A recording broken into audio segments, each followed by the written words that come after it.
eto na. Eto na. Pakinggan natin yung nangyaring mga pagdinig kanina. Dito na tayo. Sige. I-play na natin to tapos reaksyonan natin. Pasok. Of the Vice President to carry out the threats he mentioned, as well as we proceeded to identify the individuals present in that press conference on November 23, 2024. Sir. Counsel for the panel of prosecutors, kindly call your next witness. Your Honors, I respectfully request that the counsel for the panel of House Prosecutors, Attorney Virgil Ligutan, be recognized for the presentation of our second witness. Ayun, si Virgil Ligutan. Si Ligutan na liligutan. Ano mga pagsasasabi niya rito? Sige, pasok. Attorney Ligutan, counsel for the prosecutors, is recognized to present the prosecution's second witness. You may proceed, sir. Ang kapal ng makeup. Ina naman tong bakla ka ba? Putang ina ka, ganyan ka ba kapangit? Kailangan po mag-makeup. Putang ang lalaki, hindi na dapat nagme-makeup yan. Alam mo ba sa SMNI? Nagpapa-makeup naman kami doon dahil siyempre show yun. Hindi naman show yan, pucha. Masyado mo naman pinaghandaan, puta ragis, naka-blush on ka pa.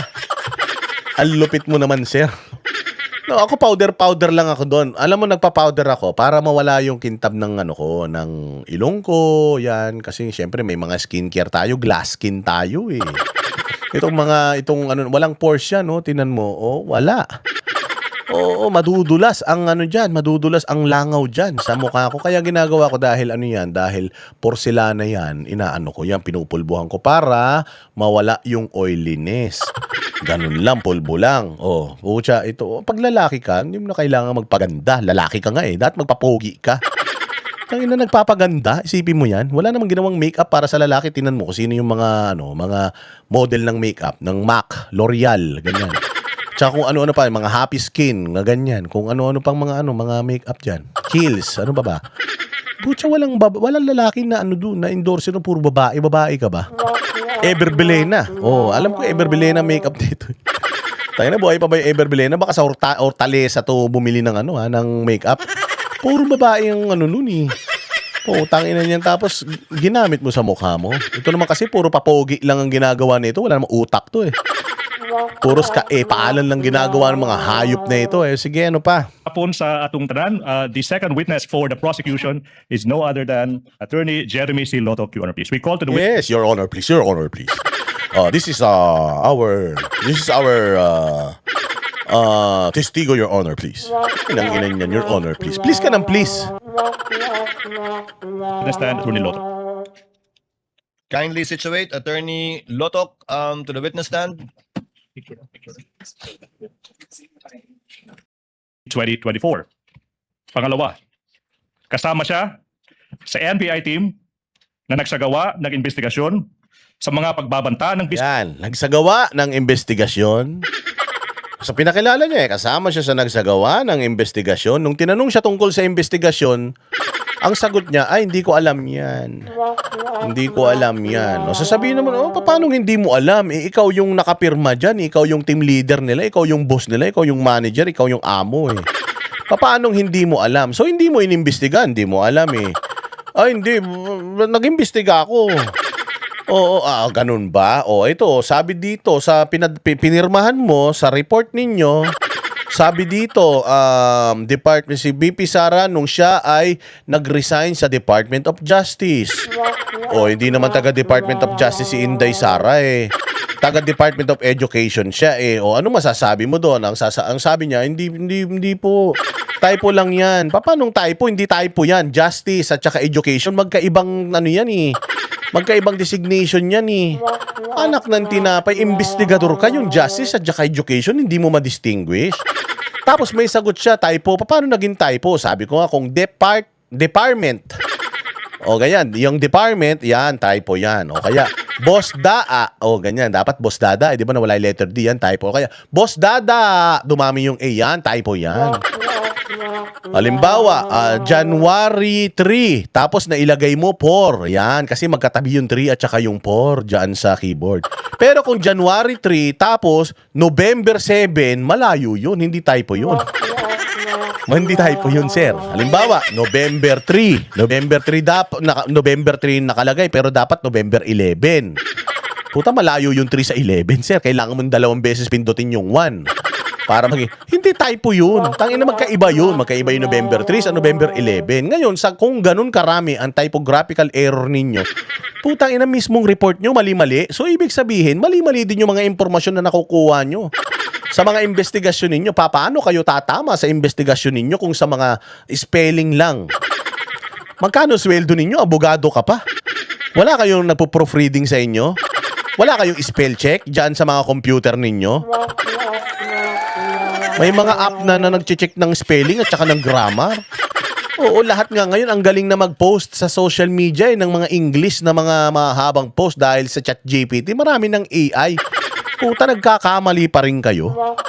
Tapos nag-imbestiga kayo. Nag-imbestiga kayo. Pag tinanong kayo tungkol dun sa resulta ng investigasyon ninyo, hindi nyo masagot. May gago pala kayo eh. Paano kayo nag-eksperto kung ganyan? Si Presidente na ginawa sa isang online media briefing noong Nobyembre 23. November 23. Oh, yung November 23, pag nilagay mo November 6, magkalayo yun. Hindi typo yun. Sir, di typo yun.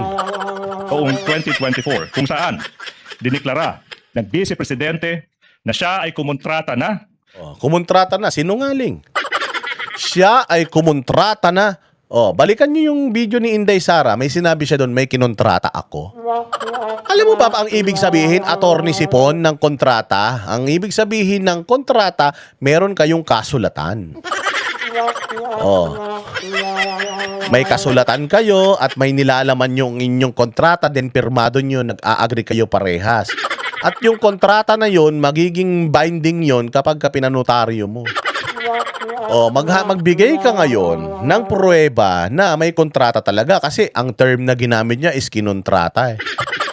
O hindi ba pag nagpakontrata kayo ng construction sa bahay ninyo, di ba may pinipirmahan din kayo? Kada pera na ibibigay niyo doon sa contractor, di ba may mga receiving copy yan? Meron ba kayong gano'n? May kontrata ba si Inday? Meron ba kayong may pipresenta na may kinontrata si Inday? Ang sinabi ni Inday, may nakausap na ako. Nakausap. Hindi kinontrata o nakontrata, walang ganun. Ayun, dyan pa lang, tapos na eh. Dyan pa lang, nagsisinungaling ka na eh. Mr. Lawyer, Mr. Chin Chansu, nasaan sa mga isinulat nitong mga ulul na mga nag-transcribe noong Zoom meeting na yon, nasaan doon yung salitang kinontrata o kontrata or contract? Magpakita ka. Wala ba't nagsisinungaling ka? Doon pa lang, tapos na eh. Kung ako judge nito, putya, tapos na to, X na to. Next na tayo, article na tayo, hindi nyo napatunayan. Puro kasinungalingan yung pinagsasasabi nyo rito. Ang kasinungalingan na isa, kahit 10 yung ebidensya mo na tugma, isang beses ka lang magsinungaling, lahat yan. Lahat yan, na yan, wala nang credibility yung mga sasabihin ninyo. Ano pa? ng isang tao para patayin ang Pangulo ng Republika. Sinabi ba ni Inday Sara na meron siyang kinontratang isang tao? Paano? Kung yung kinausap ni Inday Sara 5 tao. Di ba? Takin mo, ilan yung papatayin? 3 yung papatayin ha. Let's say for example, for the sake of argument, si Inday Sara talagang meron siyang kinausap. Di kinontrata. Sige, sabihin na natin kinontrata. May kinontrata si Inday. Papatay kay Romualdez, kay Lisa Marcos, kay Bongbong. Isang tao lang kakausapin mo. Siyempre, dapat ang kakausapin mo, marami yan. May lookout, merong getaway car. Hindi lang pwedeng isang tao yan. Lalo na kung ipapapatay mo, ganyang kalakas, ganyang karami, yung kanya, si John Wick? Tangina nyo. Si John Wick, yung kinontrata niya, o kaya sino pa si Jason Bourne yan? Si Jason Bourne nga, hindi siya makakilos ng mag-isa siya. Meron siyang mga kasama eh. Si Mission Impossible, tingnan mo puta, lahat ng mga mission nun, puros imposible. Pero si Mission Impossible, si Tom Cruise, si Ethan Hunt, ang dami niyang meron siyang magaling sa computer, meron siyang magaling mag-drive, meron siyang magaling sa ganito, sa ganyan. May mga kanya-kanyang espesyalisasyon yan kasi nga, ang kanilang aatakihin, tatrabahuhin, hindi naman isang normal na ito. Sana kung vendor lang ng palamig yan. Buti sana ko si Bongbong Marcos magbubuti lang yan. Eh, ang daming nakapalibot sa ulul na yan. Paano isang tao lang yung kukontratahin mo dyan? So, ikaw ganun kakabobo na inassume mo isa lang ang kinontrata ni Inday Sara kung totoo may kinontrata siya? May kinontrata siya. Malamang kung ako ang mag-iisip niyan, hindi lang isa yung kinontrata niya. Kaya kailangan imbestigahan natin si Inday Sara, ilan yung kinontrata mo? 3 yung papatayin, isang tao lang yung papatay. Ano siya, Diyos? Bobo yarn. Ang ina niyan. Mahirap kung gaano kahirap patayin si Martin Romualdez, mas mahirap patayin si Lisa Marcos at saka si Bongbong Marcos kasi meron silang isang separate na security group which is yung Presidential Security Group. Ilan yan? Paano isang tao lang? Puta, ano yan? Invisible? Ano yan? Si Wolverine yung ano niya? Yung kinuha niya? O kaya si Deadpool? Ganon? Si Deadpool, puta, hindi namamatay yun eh. Kahit ilang beses mong barilin yun, kahit sa mukha mo barilin yun, tumutubo lang ulit yung balat nun eh. Si Wolverine, ganun din. Yung buto niya, parang bakal yun. Hindi na, kahit itakin mo yun, hindi nasasaktan yun eh. Oh, buti sana kung ano, Avengers nga eh. Yung Avengers nga, madami sila eh. Tanginan to, bobo. Tanginan niya, tigil nyo na yan. Wala namang mangyayari dyan sa impeachment nyo na yan, poke ng ina ninyo. Walang silbi yan, pucha. Isang tao ko kontratahin mo para pumatay ng 3 tao, tapos yung 3 tao na yun, nuknukan ng dami ng bodyguard niyan, gago. Kung kukontrata si Inday, 100 tao. Bobong puta, yung magnanakaw ka nga lang sa bangko eh. May mag-a-acetylene, may maghuhukay. Merong mag-i-spray nung mag-i-spray nung mga camera o meron yung isa naka-assign dito, naka-assign diyan. Putang ina niya, presidente ng Pilipinas, isang tao lang kukontratahin mo, gago ka. Tang ina ninyo, wala kayong mga utak. ng Pilipinas, ang unang ginan at ang dating Speaker ng House of Representatives. Pangatlo, napag-alaman ng NBI na ang mga pagbabanta ng Vice Presidente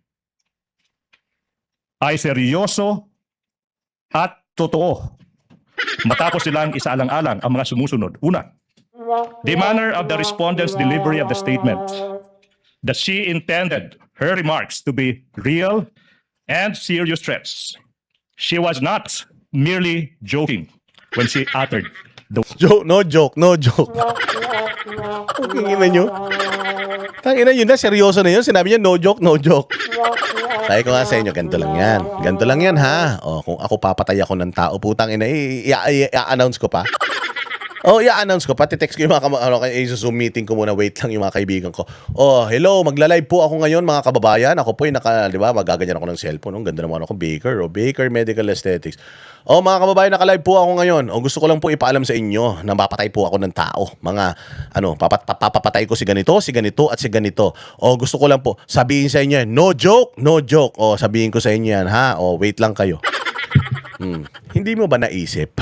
Hindi mo ba naisip na pwedeng kaya sinabi ni Inday Sara ito para matigil yung plano nila na pagpatay sa kanya? Kasi parang ako, if something happens to me now, no joke to, no joke. If something happens to me now, isa lang ang magpapagawa niyan. Sino? Administrasyon lang. Taga-administrasyon lang niya. Kung something happens to me, wala man ako kaaway. Wala naman akong kagalit. Wala naman akong tinurotot. Wala naman akong ninakawan, dinukutan. Wala akong nagrabyado. Ang katangi-tanging kalaban ko lang sa aking pakikibaka ngayon, si Bongbong, si Lisa, at saka si Martin Romualdez. If something happens to me, yung 3 lang na yan na magpapapatay sa akin. Yun sinabi ko na. So ngayon, yung tao ngayon na nakakarinig, isipin nila, antayin nila, pag namatay ito si Inday Sara, yun lang talaga. Ngayon mapipreempt, di ba? Mapipreempt ngayon. Kasi nga, sinabi mo na if something happens to me, ang magpapapatay sa akin yan lang. Baliktad lang yung ginawa ni Inday Sara. Ang ginawa lang ni Inday Sara. If something happens to me, if I die, imbis na sabihin niya na, yung 3 lang niya na nagpapatay sa akin. Nagpapasaklolo na siya sa taong bayan na yung 3 lang na yan ang magpapapatay sa akin. At kung mapatay ako ng 3 yan, putyang ina, alam nyo nang gagawin ninyo. Ipaghiganti nyo ako. Yun yung ibig niyan sabihin doon, putya yan. Sasabihin mo pa na may kinontrata si Inday Sara na isang tao para pumatay sa 3 tao. King ina niyan. Paano nangyari yun? Ano yung kakibunsin? Si Naruto ba yan? Dumadami siya. Putang ina, tanga. Ay, nako, ewan ko sa inyo. Ang gulo-gulo ninyo. Stress. Pangalawa, mga kababayan, even before that fateful press conference on November 23, 2024, bago yung press conference na yan, may nakontrata ng mamamatay tao yung Vice Presidente. Oh, may nakontrata daw. O ngayon, how can you prove na meron nga talaga nakontrata si Inday? Dahil lang sa utterances niya na yon? O, doon sa utterances niya, wala nga siyang binanggit doon na quote-unquote kontrata. Wala rin siyang sinabi doon na yung nakausap niya, isang tao lang. Pwedeng 10 yan, 100, 1,000,000, pwedeng 32 million yan yung bumoto sa kanya, pwedeng ganun. Oh, the only way na mapapatunayan mo na may kinontrata talaga siya na assassin kapag may napatawag na kayo dyan. Ako po, si Boss Dada, ako po yung kinontrata ni Inday Sara na papatay sa 3 tao na yan. Papaano ko po mapapatunayan? Ito po, nag-uusap po kami dyan. Ayan po yung palitan ng messages namin. Bukod sa messages, meron pa kaming mga sulat. Penpal pa kami. Bukod doon, may mga kung ano-ano pa kaming pagpaplano. Habang pinaplano namin, may picture kami, may CCTV footage na pinaplano ko kung paano ko sila patayin. Kailangan mo mapatunayan yun. Pero kung sinasabi mo lang dyan, pero wala kang maipipresenta na may kinontrata talaga siya dyan, wala mangyayari dyan. Sabi nga nila, di ba? The burden of proof is with the accuser. Nag-a-accuse ka, sinabi mo may kinontrata siya, nasaan yung ebidensya mo na may kinontrata siya? Wala sa sinabi ni Inday Sara na may kinontrata siya. Ang sinabi niya, pag namatay ako, may kinausap na ako. No joke, no joke. Patayin mo silang 3. Nasaan doon yung kontrata? Nasaan doon yung isang tao? Assassin. Nasaan doon sa mga sinabi niya? Paikot-ikutin mo yung 2-hour video na yun. Paatras, paabante, patiwarik, pataob, lahat gawin mo. Wala kang maririnig doon. Makikita sa transcript nila na assassin, kontrata, contract, wala. So doon pa lang, palpak na. Ano pa pag-uusapan natin dito? Move on na tayo sa panibagong article. 4 na articles of impeachment yan. Tapusin na natin ito. Wala man silbi ito. Bago pa man, ang press conference na yan. Puta ina, drama-drama. Puta, parang nag-workshop kay OJ Diaz to Bago pa man. Nakikita mo gumaganyan yung mga lawyers ni VP Sara? Hindi. Normal lang English nila. Actually, English nila. Sakto lang I mean, sila, fluent sila, pero hindi sila uma-accent. Straight English lang sila. Taglish. Ito, putang ina, pinipilit pang maging si Ted Pailon gusto mo yatang magkaroon ng ng programa sa radyo Dumadrama pa Gumaganon pa siya. Gumaganyan pa yung mga facial expression niya. Putangin na to. Ganap na ganap Putangin na. Ganap na ganap Kami ang boses ng masa, hindi natatakot. Katotohanan lang, di kami nalulunod. Walang bahid ng sismis, lahat ay totoo. Kahit sino ka pa, pag mali ka babanatan ka. Walang pinipili kulay, wala kaming kinikilingan. Basta para sa bayan, kami lalaban. Pag tama palakpakan, pag mali banatan. Di matitinag, di matatakot, para sa bayan tuloy ang sigaw. Sa harap ng kamera, walang halong takot. Mga baluktot, lahat kayo'y tutumba. Ang hustisya at totoo